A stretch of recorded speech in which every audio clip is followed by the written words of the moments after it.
آج کل ہر ایک سے دوسرے بندے کو سنو تو وہ کہتا ہے میرے گھٹنوں کا درد ہے، اور اس کے علاوہ کوئی کہتا ہے میری پیٹھ میں درد ہے، کوئی کہتا ہے میرے بازو میں درد ہے، کوئی کہتا ہے میری ٹانگ میں درد ہے۔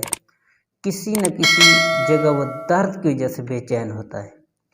تو یہ گھٹنوں والا مسئلہ تو بہت زیادہ عام ہے، تو بہت آسان سا وظیفہ ہے۔ جو بندہ یہ وظیفہ پڑھے گا انشاءاللہ اس کی وہ گھٹنوں والی مرض یا کہیں بھی درد ہے، کسی وجہ سے بھی کہیں بھی درد ہے، تو یہ وظیفہ کرے تو انشاءاللہ اس کا درد ختم ہو جائے گا۔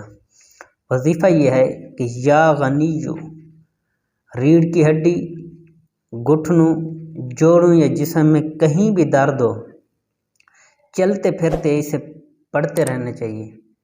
بیٹھے ہیں تو پڑھتے رہیں، چل رہے ہیں تو پڑھتے رہیں، انشاءاللہ عز و جل اس کا درد جاتا رہے گا۔